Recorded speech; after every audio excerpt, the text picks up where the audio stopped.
Hey everybody! In this video, I'm going to show you how to finish your quilt. So we'll start with trimming it, and then we're going to create binding strip like this, which is a folded piece. It's basically a 2.5-inch piece of fabric that's folded, and we make a strip that's long enough to go all the way around the quilt. And then we'll attach that to the quilt and do the binding, and that will finish the quilt off. I'll show you 3 different ways to bind the quilt. So the first 2 are going to be totally machine stitched on, and then the last one, it's machine and hand stitched on. With all 3 methods, you're going to sew your binding with the opening along the raw edge of your quilt here, with a little bit more than like a 1/4 inch seam allowance. On the first one, you stitch it to the back of the quilt, and then we're gonna wrap it around to the front and stitch the front. And essentially we're gonna do an edge stitch on the front of it, and then you'll have a little seam that will be about here on the back side. So you do see the seam on both sides of that. The second method, you're going to start with sewing the binding onto the front of the quilt, and then you're going to wrap it around to the back, and then you do what's called stitch in a ditch. And that's where you're going to kind of sew right where you're going to try and sew right in that seam there, so that you don't really see it here. And you're trying to grab, as you sew that, you're trying to grab the back here and essentially do an edge stitch on the back of the binding. That one's a little tricky because you can't see the back as you're doing it, so you do need to check regularly to make sure that you're actually grabbing the binding properly. Then in the third method, you're going to, again, stitch the binding onto the front, wrap around to the back, and then you're going to hand stitch the binding onto the back. So this one, this example is hand stitched. So I machine stitched it on the front, wrapped it around, hand stitched it on the back. And so with this, you don't really have a seam showing on either side, or a stitch line showing on either side. And this is a more traditional way of binding a quilt, is to hand stitch the binding on. Does take a bit longer. It doesn't take that long. I usually just watch a movie and stitch the binding on. Whereas with both the machine methods, you are going to essentially have an edge stitch on one side or the other. So the first method, you have the edge stitch on the front. Second method, you have the edge stitch on the back. Okay, so let's grab our tools and get to it. The first step is going to be to trim and square up your quilt. I start with the edge that looks the straightest, and I'm trimming along the edge of my quilt top. So trimming the backing and the batting. And I go along trimming that whole side. And then I'm going to use my mat and my ruler to create my 90 degree. So I have my straight edge that I just created, and I'm going to line that up on the mat. So I'm looking at the graph on the map and lining up that top edge with it. And then I'm going to use my ruler to create that 90 degree angle. And I like to overhang my ruler by 1 inch so that I can line up both the ruler with the mat and the edge of the quilt.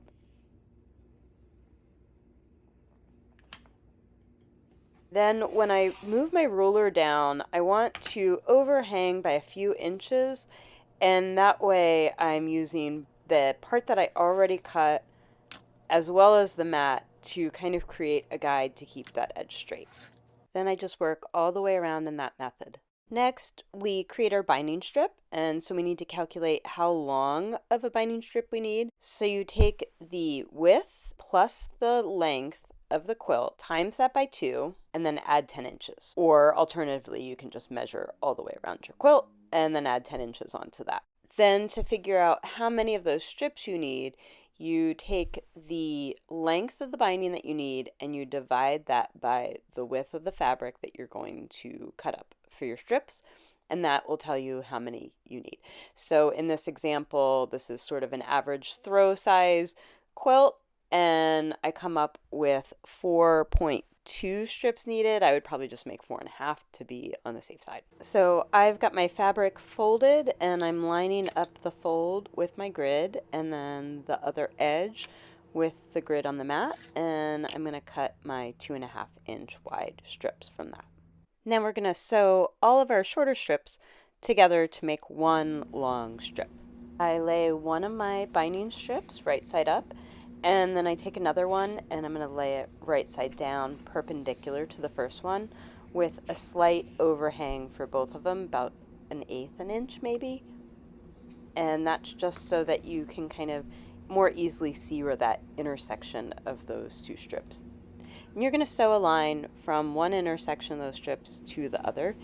If it's easier to draw it out so that you can see it, you can do that ahead of time.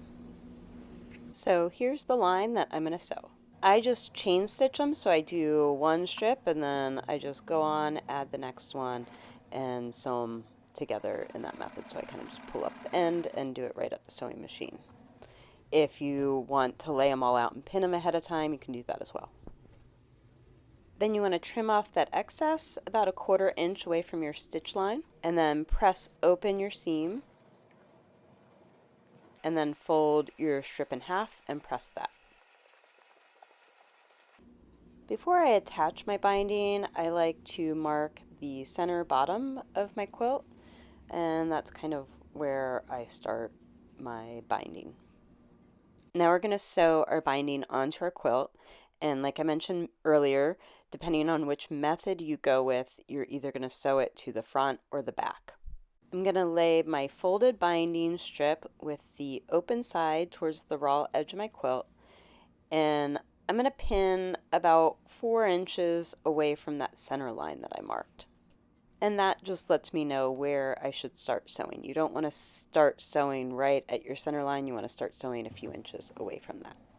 And as I mentioned, I'm sewing with a seam allowance that's just a little bit larger than 1/4 inch. And I don't pin the binding on, I just sort of line up those 2 raw edges as I go along.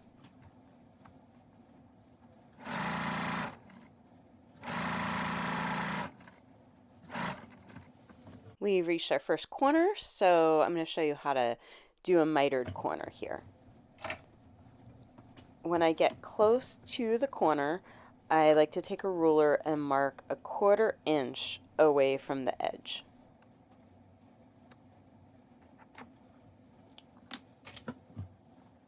Then I sew up to that line that I just marked, and then I put my needle in the down position. I pivot the quilt so that I'm facing towards the corner, and I sew right off the corner of the quilt.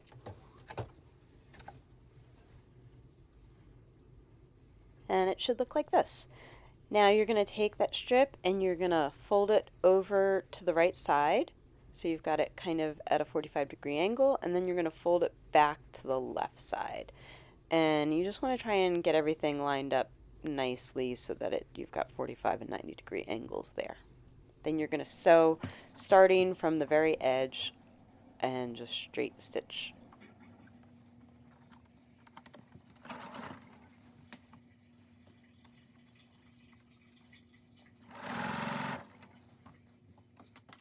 When I get to little spots where I have overhangs from my seams, I just trim those off as I go along.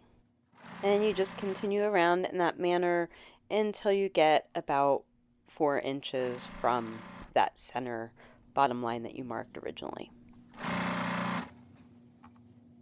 Once we reach about 4 inches from that center line, we want to connect the 2 ends together. I lay down one side, and I'm going to measure 1 1/4 inches from the center line towards the end of the strip. And I'm going to mark a line and then trim it.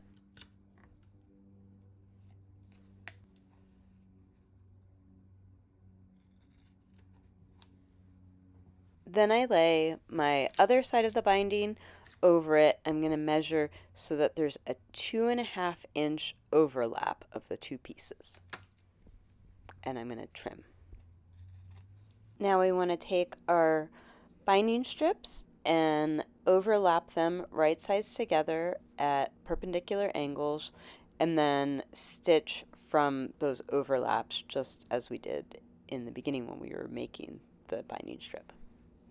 This is one of the times that I will pin because it's a little bit cumbersome, so I like to pin it just to make it a little bit easier.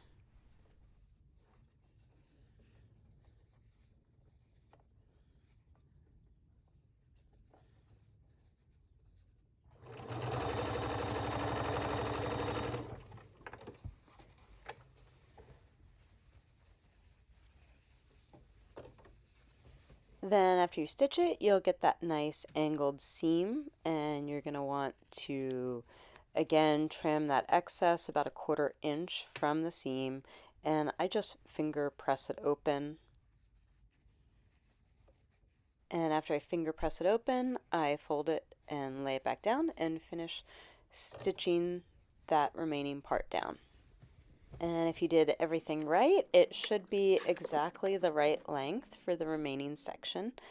If your binding is a little bit longer or your quilt's a little bit longer, you can kind of pull a little bit on one or the other to get them to line up.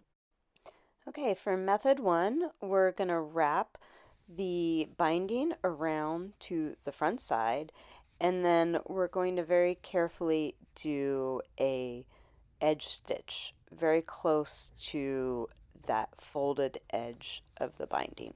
So I try and stitch maybe like a 1/16 away from that folded edge.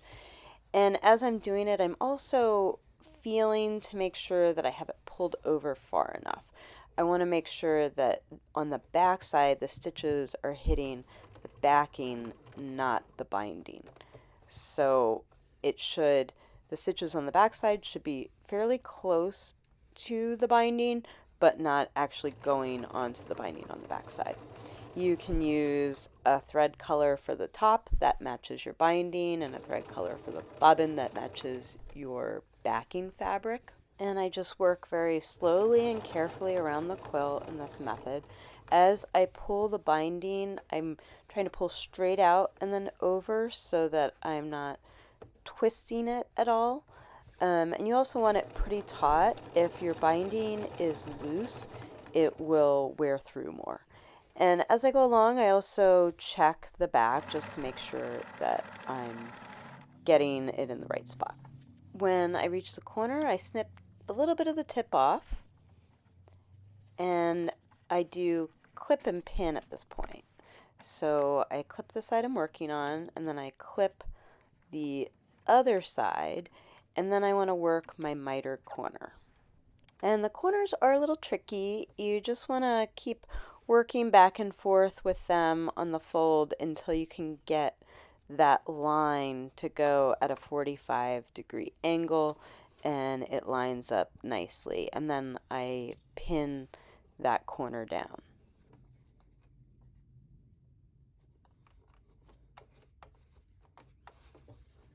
Then I continue sewing to that corner, and when I reach the corner, I want to have my needle in the down position so that I can pivot and turn to go along the next edge.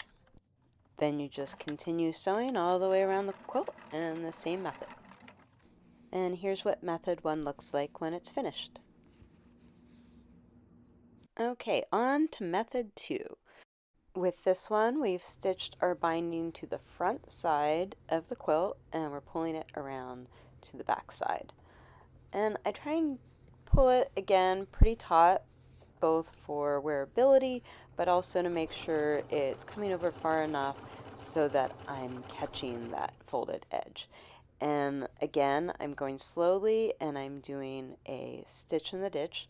So I'm trying to have my needle hit right where that binding meets the quilt, and so that you would ideally not really see that stitch line in the front and it grabs the binding on the back.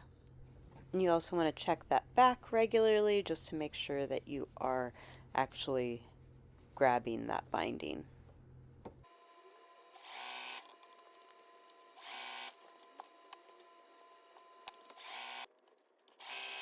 And now that I've reached my corner, I'm going to do it just the same way as I did in the last method, except for now I'm kind of doing it on the underside, so I've got to flip the quilt up to look at it.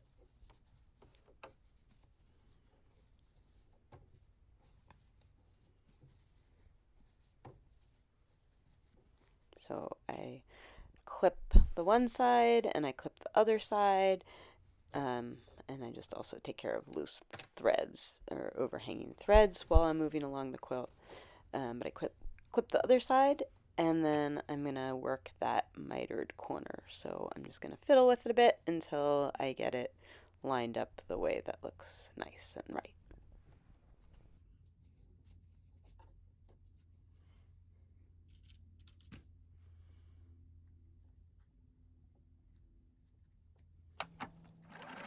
Then sew along till you get to the corner.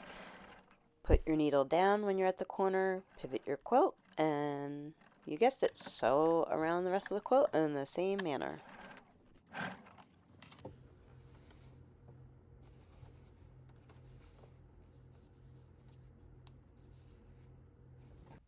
And here's what that method looks like when it's finished.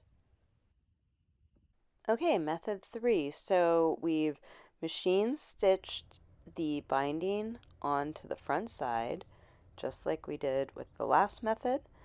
And then we're gonna thread our needle, make a knot.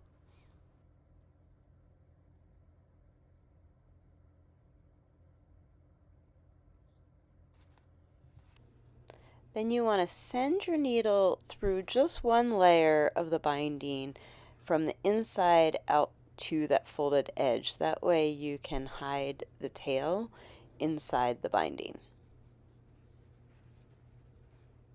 And I like to use little clippies when I'm hand stitching my binding.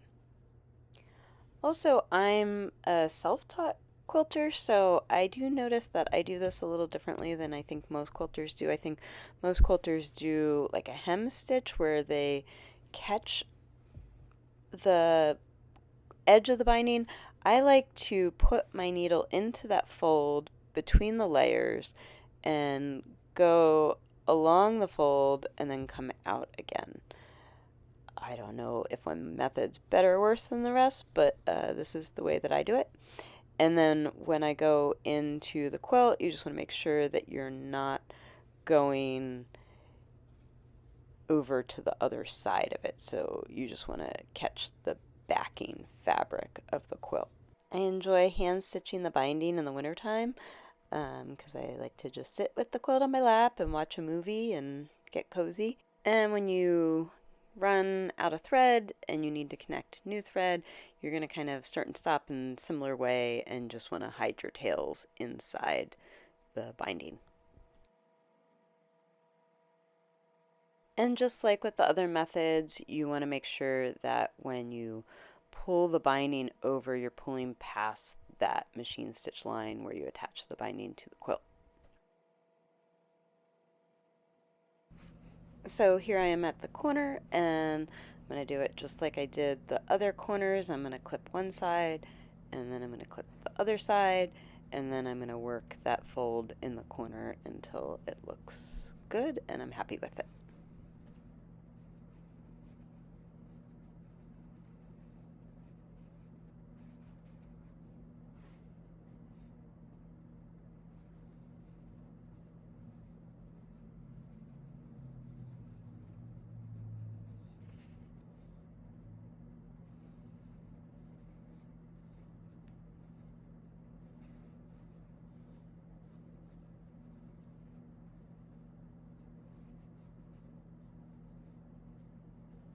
I use binder clips on the corner because I like to hold that fiddly bit down a little bit tighter. I also do, when I get to the corner, I do a little bit of a back stitch, so I just kind of reinforce those corners a little bit.